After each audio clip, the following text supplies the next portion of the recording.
Welcome to Beyond the Quit. Now, remember, guys, this podcast is about what happens after the moment when most people want to give up.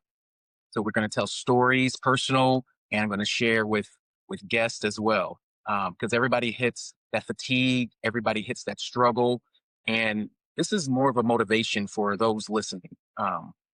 Maybe you have that season where it's tough, right, and you feel like giving up or quitting. Maybe you'll get a nugget, right, something that will motivate and push you past that quitting mindset.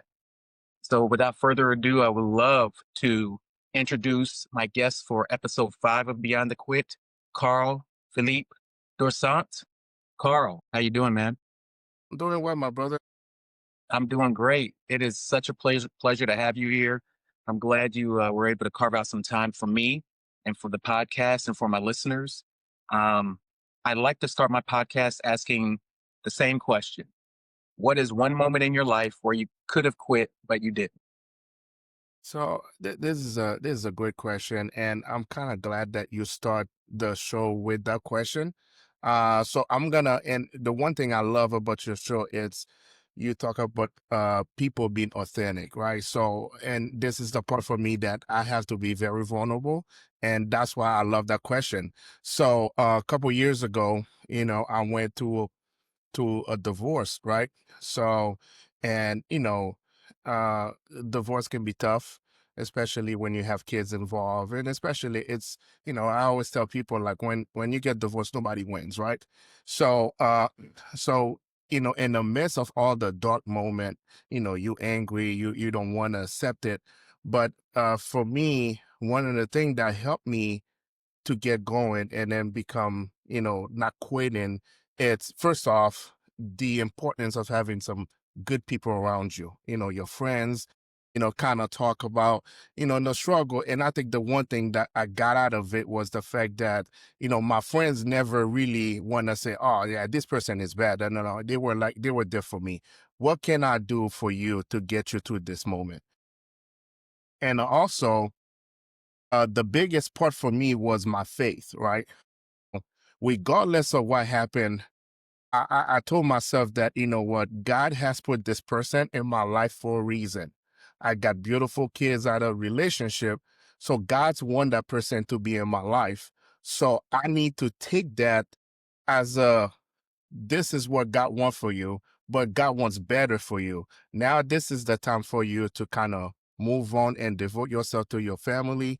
And I think that, my friends and my faith was the reason that got me going. So I never quit. Great response. Thank you for opening up and being vulnerable. Thank you for, again, being here. We're going to do a deep dive into who you are as a person, Yeah. as a businessman, as a father, um, and just we're going to go from there. So, again, everyone, this is Beyond the Quit, episode 5, Carl Philippe Dorsant. Let's go. Welcome back to Beyond the Quit. Again, I have Carl here with me. Carl, so obviously, maybe some people do. Tell us about who you are as a person. What I'd like to hear is, you know, I've known you, Carl, for what a number of years, Yeah. but um, a lot of people don't know who you are as a coach, as a father, Right. obviously, in corporate America, and obviously as a business owner as well. So, if you can just share anything you want to share within those aspects, that'd be great. Yeah, thanks for asking that question. So, you kind of mentioned, as a coach, as a person. So, I'm a dad, uh, uh, and uh, and I love being a dad. So, if I have to say that one of the my biggest job that I'm very that I care about, that I want to be successful at, is being a dad. Because and the reason I'm saying that is, you know, I always say that the biggest flex of a father is how your kids turn out. Doesn't matter how much, money you have in the bank. It's the fact that your kids love being around you when they grow up. And I experienced that myself with my parents. I feel like that's the biggest flex as a parent. So to kind of go back to your question, who am I? So, I grew up in Haiti, and And then I've been in Fort Wayne, Indiana for the last 25, 6 years. So I feel like I'm also from Fort Wayne. So Fort Wayne is part of my identity. I'm the kind of person, so I went and I played college. I'm an athlete. I play sports all my life. I'm a soccer guy. Uh International, we say football. So I'm a Right. soccer guy. But I think the one thing is, playing soccer and it be around the team aspect kind of helped me, become who I am today. Also, my parents have a great role in my life. So my parents were my role models. My mom is my family is very religious. So it's always I grew up with the aspect of community.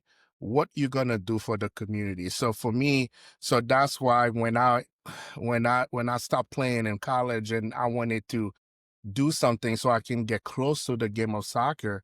And I was like, man, what was the best thing I can do? It's to coach. Mm, Even though I wasn't a fan, because a lot of times, growing up, you always associate coaches with old guys. So I was like, man, I'm not that old, but that was the best thing for me to coach, especially at that time when I started coaching. I was like probably 3 or 4 years older than the seniors. So I was mm, like the older brother, right? When I started coaching. So I was the older brother. So it was a way for me to kind of give back to the community, like give my time to say, all right, this is what I learned. This is how I want the next generation to be when they start coaching.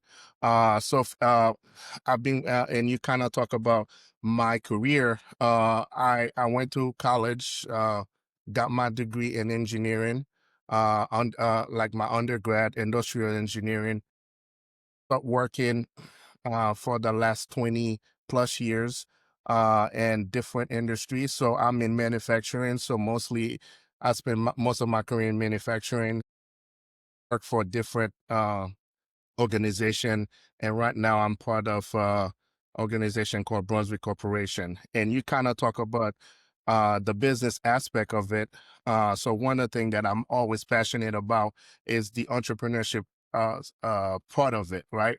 So I wanted to see that, I'm all about legacy, and I grew up with some of my friends, the parents have their business and so on. So I was just like, I like to also do that, create something. It doesn't mean that my kids have to go and continue that, but I want them to understand a certain part of the financial aspect of life, right? And because I wish I had that information when I was growing up. So that's why I wanted to learn that. So now when my kids are in a position to start their own business, so now they have all the knowledge, they have more of the information. Because for us, especially in the Black community, I think one of the things that we don't have is access to information and access to a lot of stuff to make us going. So that's why for me is it's important to understand what I learned from the corporate world and see how I can apply it, in my business world, and then to see if I can, start creating a legacy or something like that for my kids when it's time for them to start their own thing. So at least they have somebody to lean on. okay. And that kind of segues to my next question. So you bring up fatherhood, you bring up your kids, and I love that you use being an entrepreneur and the financial aspect of being an entrepreneur to help shape your children in terms of being financially savvy. And I did the same thing. I didn't expect my kids to like jump into what I was into, but I want them to learn the organizational piece of it, right? I want them to learn the structure, right? And hard work reaps benefits, but you got to Yep. work hard. So, in saying that, you bring up fatherhood. So, how did fatherhood shape you as a leader? So I think one thing that fatherhood shaped me is the empathy part of it. Especially when you start working in the corporate world and then you try to make a name for yourself, right? So you have a tendency to be selfish, right? You wanna put yourself in a position so you can be seen, so you can so you can be seen, so you can see things, right? But I think that, and then you get a promotion. Now it's all about the bottom line. One thing you learn, and it's all about the bottom line. Because of the bottom line, you have to make hard decision, right? And sometimes they're not gonna be popular decision, right? And Already but know. one thing that fatherhood helps you, it's the heart, the empathy part of it, learning how to listen, right? Because when you work, you always are about showing the fact that you have to be confident, right? So, and especially if you're in a leadership position, everybody expect you to say something.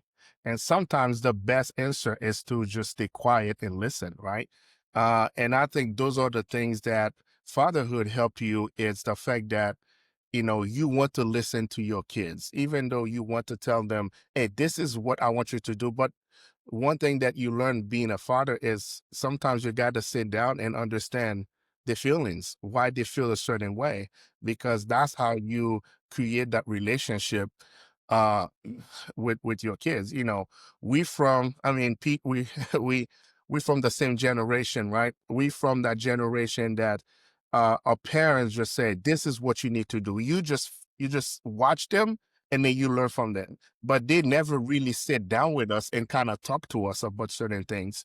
And we had to learn the hard way, right? So there was not a good communication between that generation because that's what they knew, right? But one thing I saw with our generation, we kind of go the other way.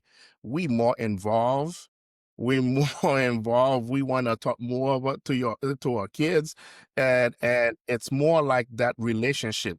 We want to build that relationship with our kids. I thought that we missed that with our parents. With our parents, is more transactional. Hey, I remember when I was in college, when I used to talk to my dad, our conversation were like 5 minutes. You good?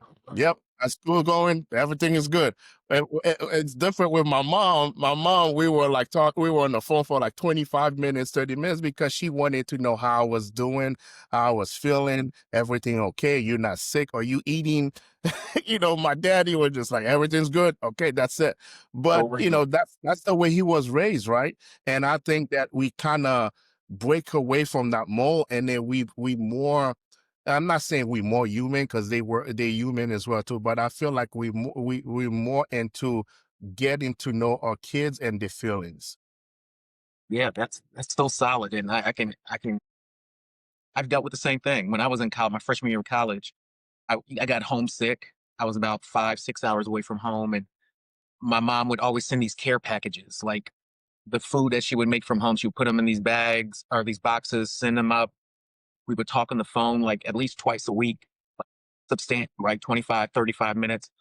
But the only time I seen my dad was at the track meets, right? When I ran, I never talked to him, nothing. He would come, he would, you know, say, what do I need? Like he was a provider, right? That was his first instinct, provide, Hmm. not really giving Yeah, that nurturing piece. My mom was doing the nurturing part. So I, yeah, I, I feel you 100% on that. So going back to that and talking about fathers, and we're both fathers, obviously. yeah. What made you create a community specifically for fathers? And I know you're veering towards mothers as well, but let's talk about the Hmm. fathers as well. So what made you create a community? What drove that? Right. So it goes back to what I was feeling when I started with that when I was going through my divorce, right? And I understand all the struggle that I went to, but I think the best thing for me was the fact that I was able to talk about it, right? And sometimes as men, we always think that we go into one thing by ourselves. Like we the only one that's going through this. We the only one that feel that way because we don't talk, right? And for me was I understand that by me talking, by me opening up to people, my friends, and sometimes not all advice are equally good, right? So sometimes you gotta take the good and the bad, and by me doing that, by being vulnerable, I was able to be like, yeah, I went through the same, like I said, yeah, I went through the same thing. And now I was just like, I saw what good that make for me, right? Especially when I was in my darkest moment. So I was just like, man, I cannot be the only one that's going through this. So when I sat down with my friend Billy Corshit, and then we were talking about it, and then I was more like into, yeah, I'm trying to sell this, and it's called Fit Dad Apparel, and then he was just like, man, why don't we just turn this into a community? And it kind of brought me back. I was like, you know what, this is exactly what we need, to go into the community aspect, to make fathers know that, hey, you know what, whatever you're going through, we all going through it, right? And this is that is very scary, that the suicide in men, has even as double, even triple in the last decade, because we're dealing with all this, internal battles. Like, we don't talk about it, because we are raised to be strong for everybody, right? We are raised to be strong for our family, for our work, for our friends, and then we don't think about ourselves. So, and which, you can help people if you can't help yourself, right? You can't be there for your friends, because, and then if I go back to my family, if I don't take care of myself, I will not be around to enjoy, the stuff that my kids want to do. So that's why I was like, you know what? I want to create that platform so we can empower dads, so they can start thinking about themselves, what they can do to be happy, so they can be present. They can give the kids the best version of themselves. So that's what drove me to get that Fit Dad community.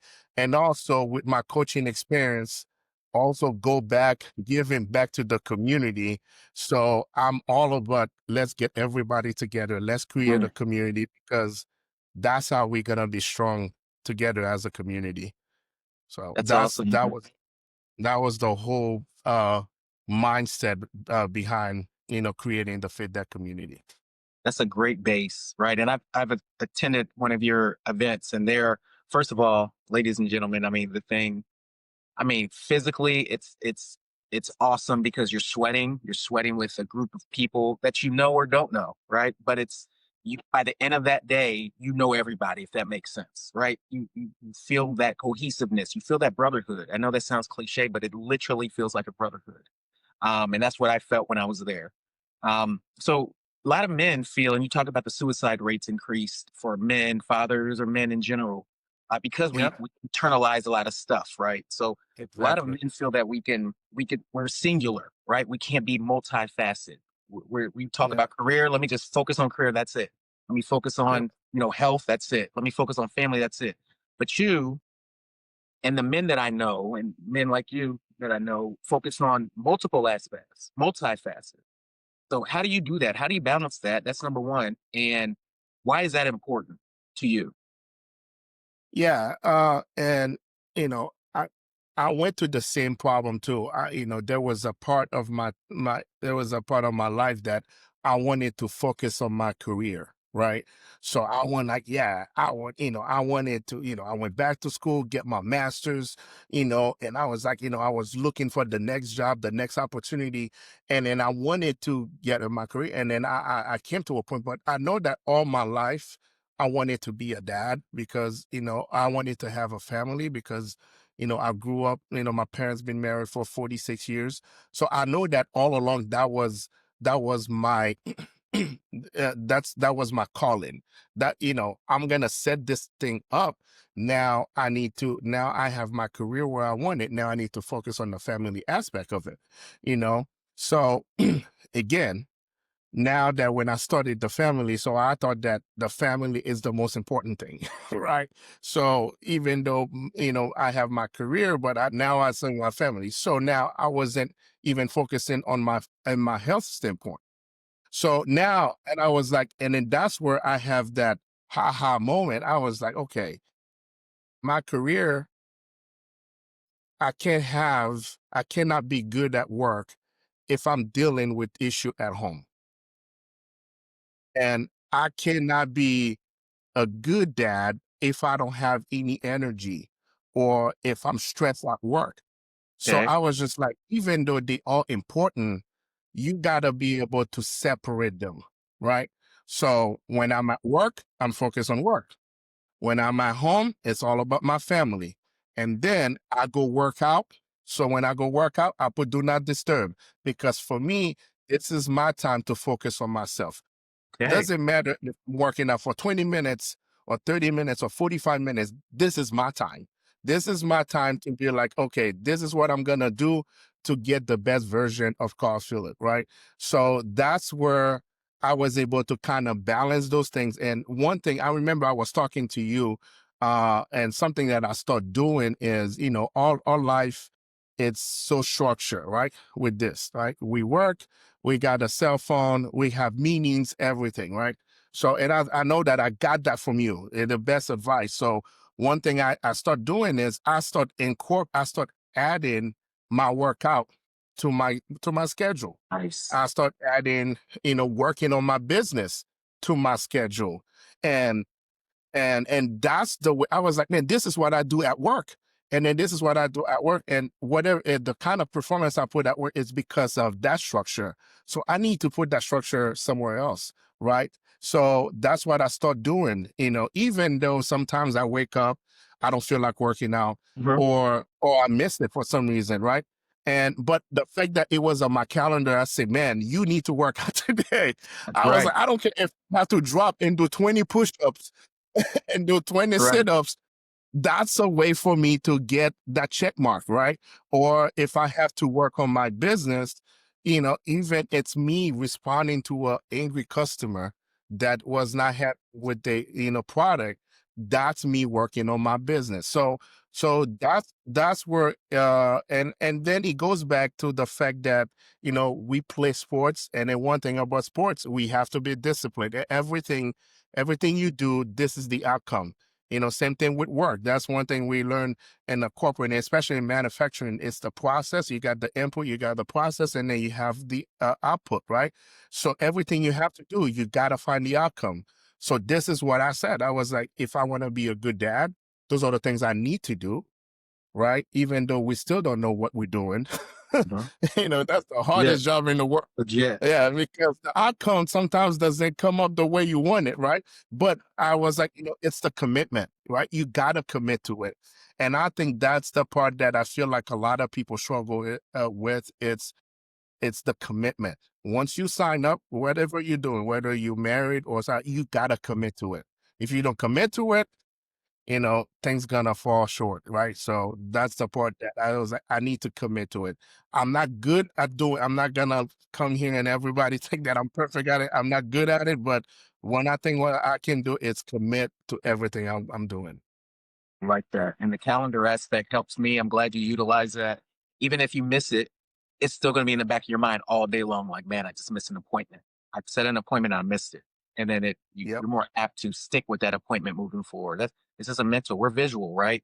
And that just yep, helps. So you talked about like most people's issues, men, is commitment. And I totally agree with that. So most of the time they don't commit because they're stressed, motivation is gone, so what does Carl do when the motivation is gone and stress is very high, right? And I then know.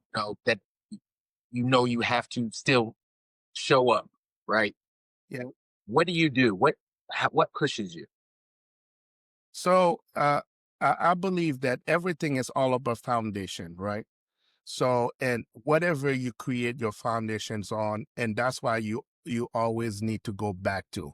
So for me, when stress is high, when motivation is high, I turn into the Lord, and I said, you know, I know that you're never gonna put me in a position that I can't do anything about it. So and I go back and say, what would you want me to do at this situation? And then sometimes, and it's so funny that for us, we you kind of talk about it. We're very visual, and then we kind of talk about, we always want something crazy, right? So, but what we don't understand is God just put different things in our life that till later we realize that's what God was wanting me to do. It can be like, man, I'm struggling right now, and my mom comes in my room and say, "Hey, I was wanting to talk to you about something," right? And then and then and then next thing you know, you be like, "Oh."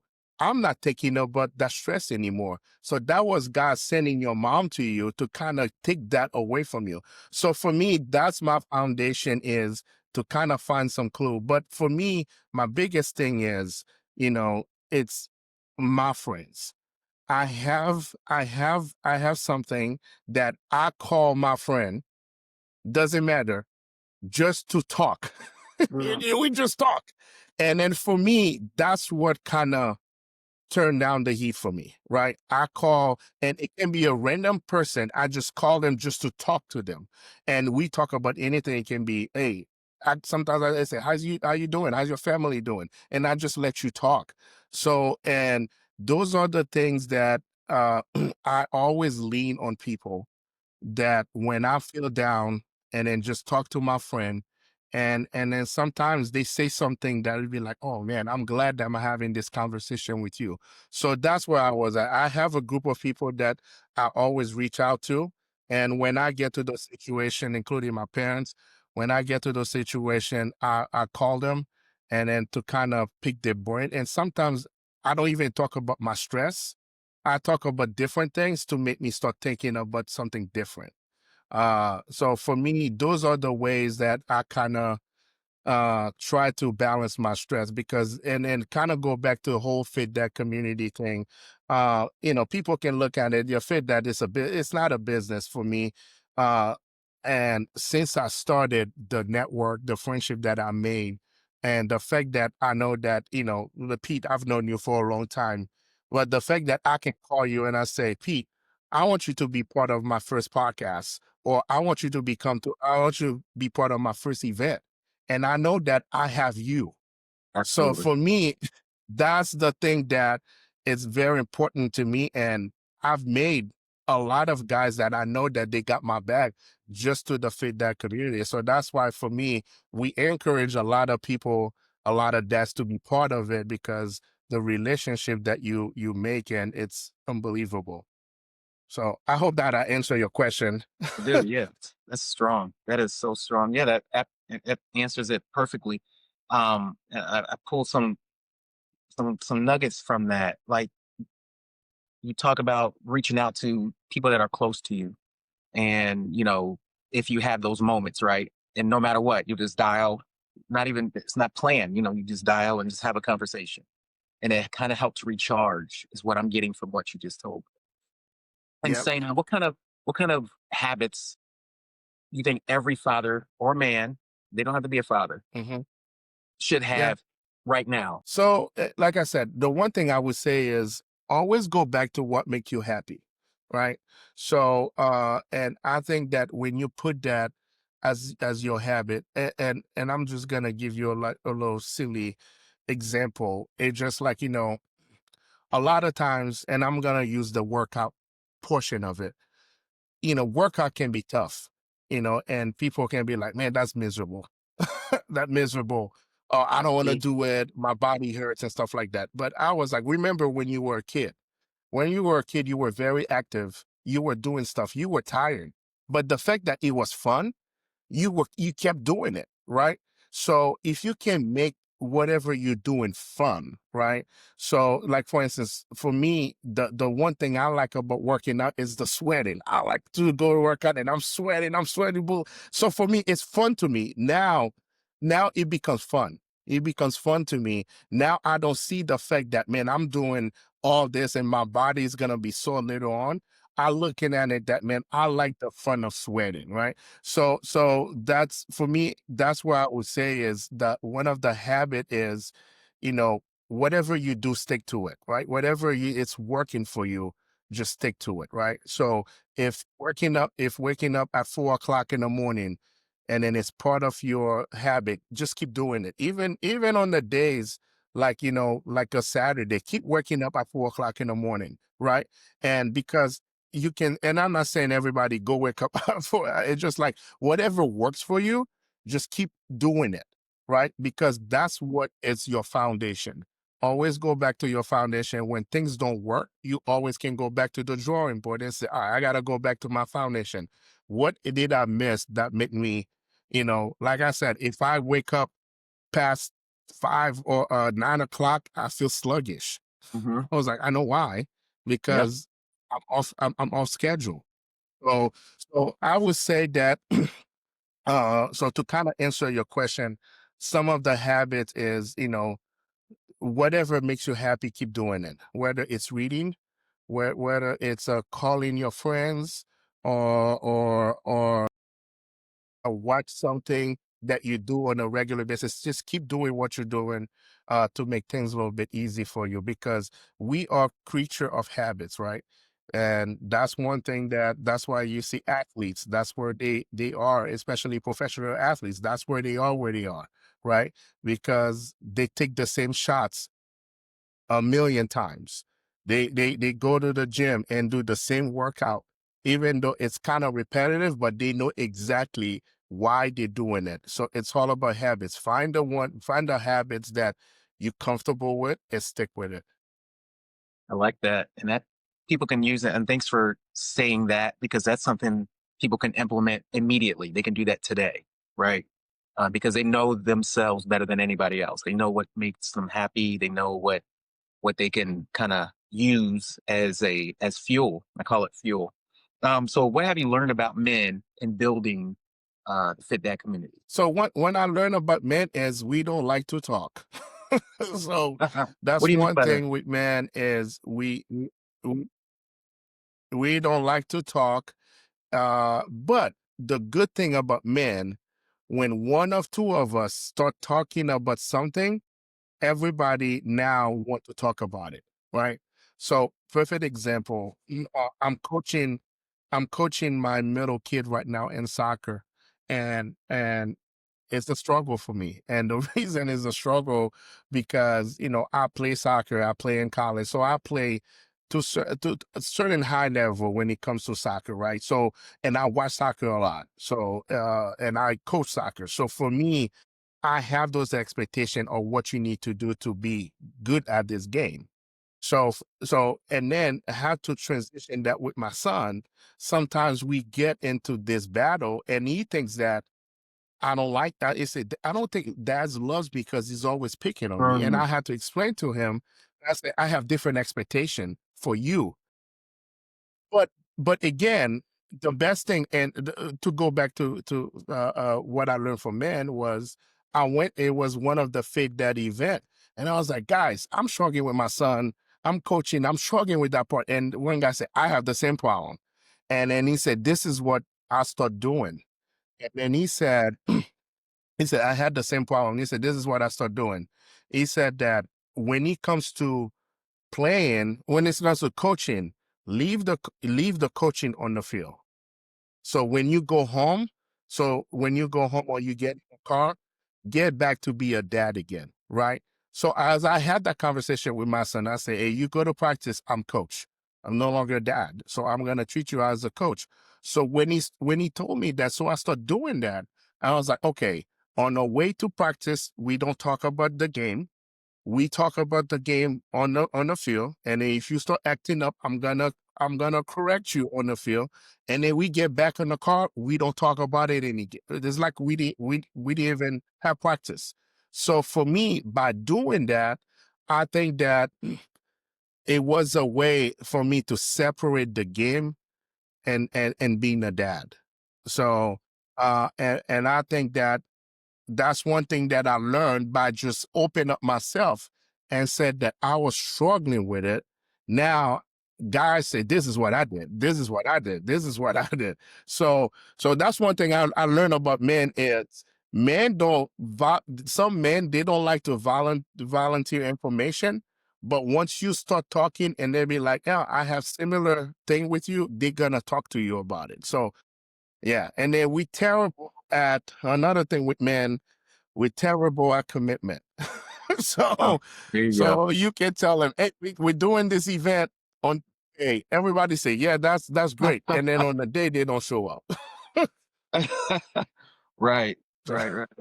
Oh, that's hilarious. Hey, you know what though? I want to go back to what you said about that's true though. Uh you said earlier in this podcast that you separate like At work, you're focusing on work. When you put on just do not disturb when you're at the gym, right? When you're at home, it's all about the family. That's kind of the same thing you're doing with your son. It's like on the field, it's business, right? We're talking about soccer. I'm correcting you. We're talking about opportunity. I'm high fiving you, whatever. But in the car, time you get, it's like a switch, right? Get in the car, it's dad and son, right? We're leaving that stuff on the field, kind of building our relationship continuously that way. I think that's very important. And I don't know if you obviously, I don't know if you've noticed that kind of mirrors the same thing you're doing in your own life as an individual. You're doing that same thing with your son. I think that's really cool. Yeah. No, yeah, yeah, definitely. So that's, and kind of go back to habits, right? So I was doing it. I had that habit somewhere, but I did not apply it everywhere else, right? So, and I think again, go back to God again. God saw that that was a struggle for me, and then God give me the strength to talk about it. Now I have somebody that said, "Oh, this is what I did." And then by me saying that, oh, this is what I'm gonna do about it.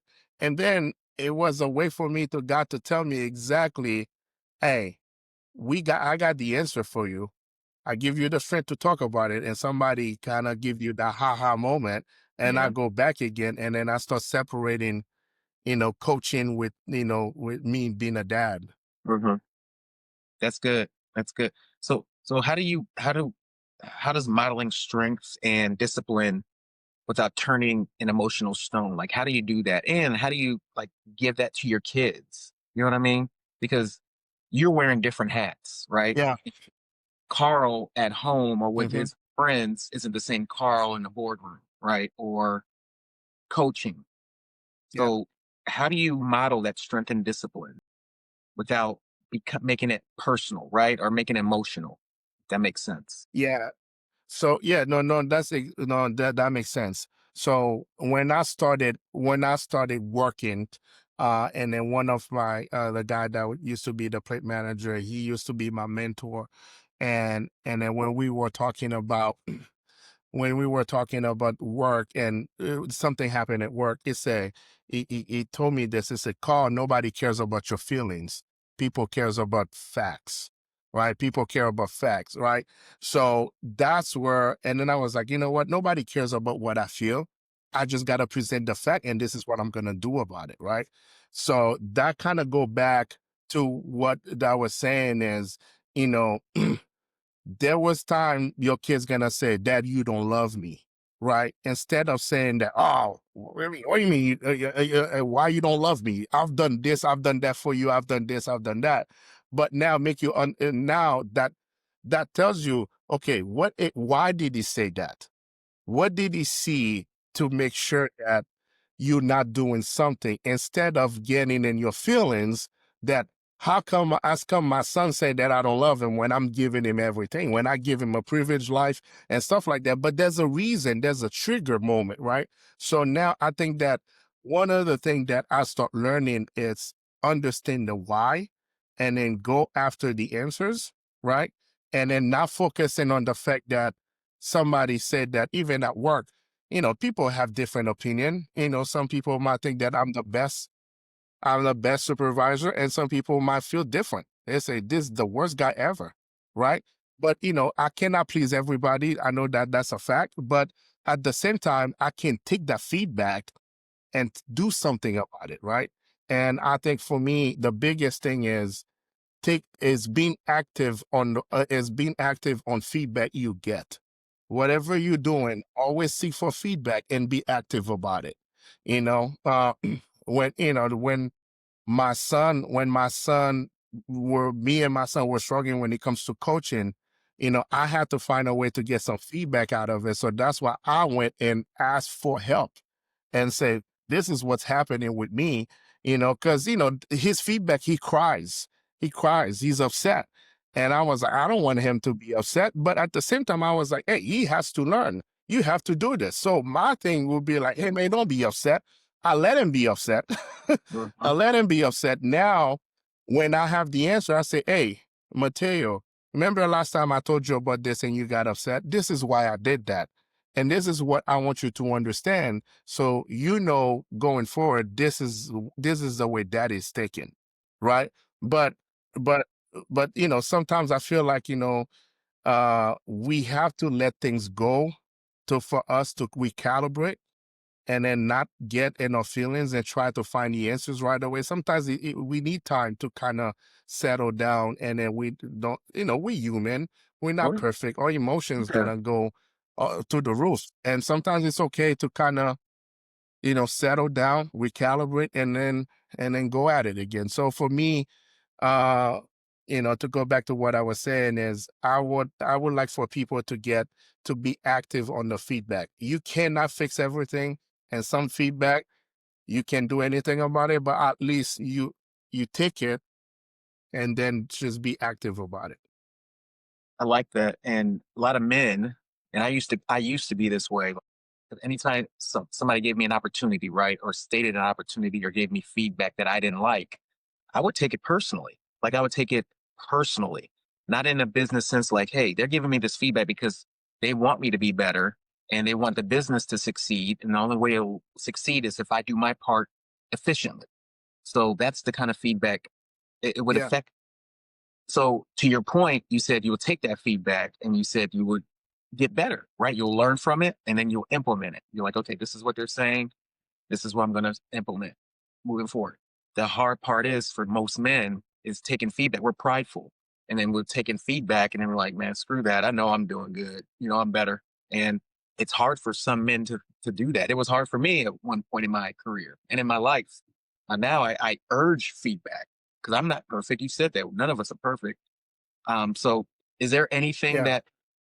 anything you can tell the audience right now, like those prideful men that we used to be, what would you say to them right now, in Yeah. terms of receiving information, right? Feedback, opportunity. What would you say?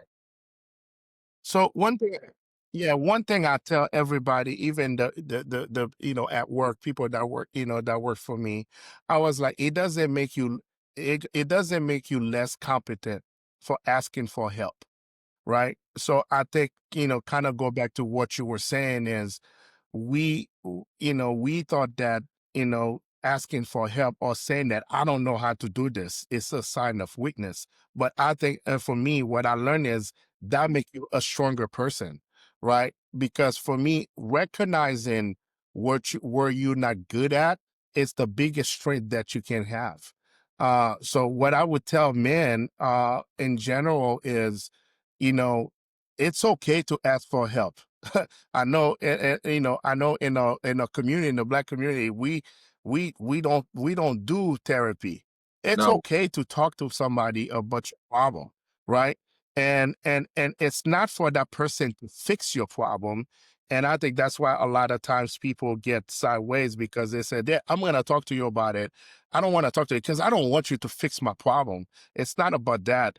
It's to put you in a way that you can be clear minded, you know exactly where you're gonna go. And I think that's the part of a therapy. When you talk about your problems, a therapist is not gonna fix your problem because you're the one that had to go back and you're the one that had to go back to that life and do something about it. But I think what therapy does to you is it gives you that perspective that you were lacking, right? That you did not see. And by you doing that, you're like, oh, I didn't think that way, that's good. seeing it that way. So maybe I can have a different approach on that. Maybe, so that's what I'm saying. So for me, I know that for men, that's the hardest part for us to do because we thought that by asking for help, it make us weak. But for me, I would say it's the difference. It's different. It make you strong because you be like, man, I'm not good at this. Let let me ask for help.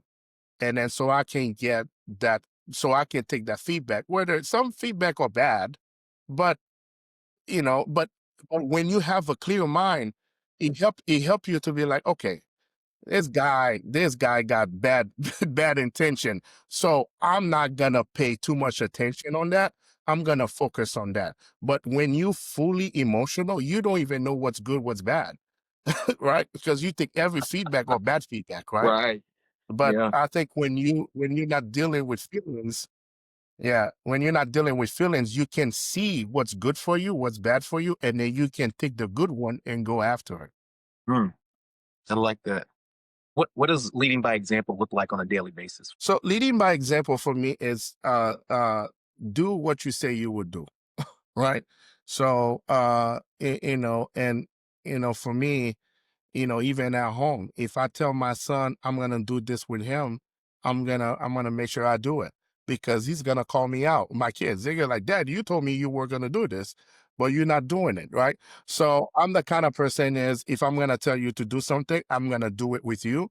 So that's why I lead by example. Like, even if I'm going the coaching thing, I'm the kind of coach that I want to demonstrate what I'm doing. So you don't think that I'm just saying it because that's what I'm saying, but this is how I actually do it. I work it with you. I do it with you. People that work with me, I Right. say, let me help you do it. Let's do it together. Right. So that's one thing for me that lead by example is do what you say, do what you say you're going to do. Yeah, Right. I like that. How do you want your kids and community to remember you? So I'm gonna go back. I'm gonna give you two examples. One came from my dad. It was a long time ago. I was a kid. And one of our family member at that time, that was the first time I experienced death. I was like 10 years old or 8 years old. That was the first time I experienced death, like somebody close to me. And and my dad kind of made the comment if, and one of my cousin made a comment and said, man, when I went to this funeral, there were so many people. There were so many people in the funeral. I'm wondering if I die today, there will be that many people. And my dad kind of said, yeah, if you die today, maybe this girl, that girl will be at your funeral, right? Because he was a ladies' man back then. But I think the message my dad wanted to convey at that time is said, if you die today, how would the community gonna remember you, right? And that's why for me it's all about legacy, doing the right thing. Because my dad said, my last name is the biggest gift I can give you, so don't mess it up. Right. So that's what it is because they see my last week because that's life, right? That's society. Once one door messes up, they gotta think the entire family they're a bunch of messed up, right?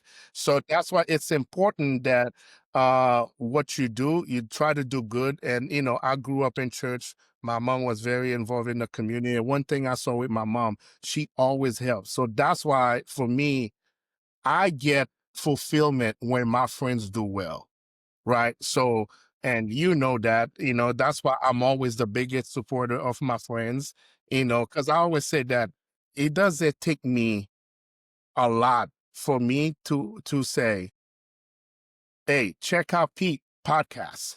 Doesn't take me that much to do it. So Right. why don't I do it? So for me, I always feel like, you know, do good, do good, and then do good, and then don't try to get anything in return. Just do as much good as that you can. Now, you're talking about my kids, right? So this past weekend I had a one-on-one. I had a soccer tournament. I had a one-on-one with my with me, and it was a getaway with me and my son. So it was because I coached his team. It was only the two of us the whole weekend, and we always say I love you, and I asked him that question. I said his name is Mateo. I said Mateo, why do you love your dad? Because it's a cliche, it's a routine with I love you all the time. And he said, you know what, I love you, Dad, because I see how you care for the other players. You care for the other players. You always nice to me. You always need to do good. And I love that about you. You're a nice person. And then I like what you're doing with the community, with the feedback community, like you try to. And I was like, man, That's wow. that hit you. I mean, he's 9 years old. I was like, man, if he would have asked me that question, why you love me, Dad? I was like, hey, I love you because you're my son. Right. Like, I would not be that. I was like, Right. I mean, I was like, wow. I mean, he got me. I Mhm. was like, man, this guy broke down why he loves me. Even if he would have asked me that question in return, I don't know what to say, because Wow. us, we just think that you should know that I love you by what I do for you, right? But the fact that I was able to break it down. So to go back to what you say, what kind of legacy that you want the kids. So for the way Mateo described that, that's exactly what I want my kids to remember me, right? Is the fact that the things that I just do, and I don't pay attention, and they pay attention to that, saying that I like the way you care for everybody in the team. I like how you show you care. I like how you work hard. You always do things for us. Those little things that you think that that's what you're supposed to do, right? But it's having a big impact on somebody that you love. So, so that was 9 years very deep for old. me. I try not to get emotional here, but that was Dude, very no. that was very, impressive the way he Yeah. answered that question. I mean, I don't even think at 9 I could articulate that if my dad asked me that. You know what I That's what mean? I'm 46. I don't think I would do it.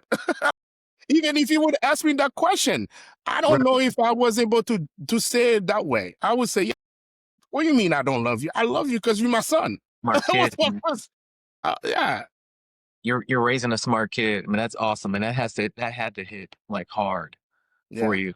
So that's awesome. So we're winding down again, Carl. I appreciate you, man. I appreciate your time and you just opening up. That it means so much to me, and I know it's going to mean a lot to the audience as well. I like one of my final questions. I have two. What does beyond the quit mean to you? I think beyond the quit is everything we do as men. And I love that, I love that title. You don't believe when, because, it's easy to quit, right? It's easy to quit. When things get tough, the first thing, we human, right? The first thing to do is quit. But I think beyond the quit is there's more to life. There's more we can do. And we're the only one that have the answer when it comes to us, right? So for us is, whenever things get tough, always go back to what makes you, I always say that, always go back to the kid part of you. Remember when you were a kid, how much joy you have in life, because you didn't know anything, you don't know any better. So get back to being the kid again. And then to see that, what are the things that I did as a kid that I love doing, that I enjoy doing. And then try to incorporate that, whether it's your relationship with God, with your relationship with your family. And then, when things get tough, always use those assets to get you better. So for me, I think that beyond the quit, it's what we do every day, right? And it's the meaning of, you know, all the struggle we go through, and the fact that there's always a light at the end of the tunnel. And for me, that you know, just being part of this podcast make me better, right? So because you make me go deep inside, and then kind of say that, hey, what are the things that, make you better, make you don't want to quit? So for me, that I think that that's a model that I'm gonna keep, saying, though, we gotta do something beyond the quit. There's no quitting. I know it's cliche, people don't quit, but there's no quitting, because there's always something better. It's cliche, but it's right, and I'm with you. Yeah. So last question for you, man. And I think you're the perfect person to do this with everything you've dealt with and where you're at and how you're growing and how your success, failures and success. Yep. So speak directly to that father, single father, married father, doesn't matter. Speak directly to that father who's probably sitting in his car, exhausted, depressed, feeling like he's not enough. What Yeah. would you say to him, right? So first thing I would say, you enough, right? And then everybody, and I don't want to, because everybody, don't have the same type of faith, whatever the faith. And sometimes people try to associate faith with your religion, but it's not really your religion. It's what you believe in, right? So and then when think about the hard time, think about the hard time what you, but also think about the good time. And then when you had your good time, think about why they were good times, right? Whether it's the birth of your kids, whether it was your first promotion, think about the feelings that you feel, whether or not that the first time you made the team, think about the feeling that you had and what got you there, right? And then go back to that, right? You work hard in the summer, you make the team. You work hard and then you got that promotion, right? And then you start building a family. Think about the joy that you have when you hold your firstborn, right?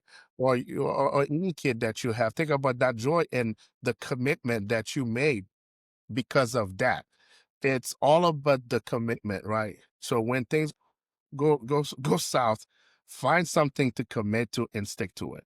So that's why I know that sometimes people say it's easier said than done, but I'm not perfect. I went through the same thing. So, but I have to go back. Even right now as a business owner, it's hard. It's hard. It's very hard. It's very hard to be profitable. It's very, very hard. And that's why a lot of people don't make it because when things get hard, it's easy to quit, right? Hey, But yep. it just to be the perseverance, to be resilient, and then keep going. And when you don't have the answer, ask for help. I don't know all the answers. That's why when I get stuck, even in my business, I say, "Hey, let me talk to this guy. How did you deal with this? What kind of advice you can give me?" So those are the things that we have so much knowledge, so much not knowledge, resources around us. Just use the resources, whatever that thing is, just use it. So whether it's your friend, or at work, you got an EAP, like, you got EAP at work, use it, use it. You'll be surprised how much good that would do for you. Great, great response, man. Thank you for that. That hit me. I'm sure it's going to hit other people. And thank you for that, Carl. Thanks for joining me. Beyond the Quit. Thanks for taking up some of your time just to have a conversation. I'm much appreciated, brother. Now, hey, before I leave, I just want the audience to know that I wanted to tell you that, man, you're doing a great job. And before I got on the show, I watched a lot of your episodes, and I was motivated, inspired with your episode. And you're doing a good job, brother, man. Keep doing it. I think the community is better because of you. With everything you're doing, whether it's you being a dad, you being your business, what you do, and then the lives that you're touching every day, even though we don't live with each other, man, in the same Fort Wayne, but just see what you do every day motivate me. So keep doing what you're doing, man, and I'm proud of you, and keep those episodes going, man. I want you to hit 1 million episodes. Yeah, but They that's won't great. Keep doing stop what you're doing. and keep on flourishing with everything you're doing, especially with Fit That community. Every state, every country, everywhere across the world needs exactly that. Everybody needs that. So I'm gonna make sure I'm gonna drop the link in all the networks so they know where to find you guys. Okay. Appreciate you, Pete. All right, I brother. enjoyed this. All Thanks right. again.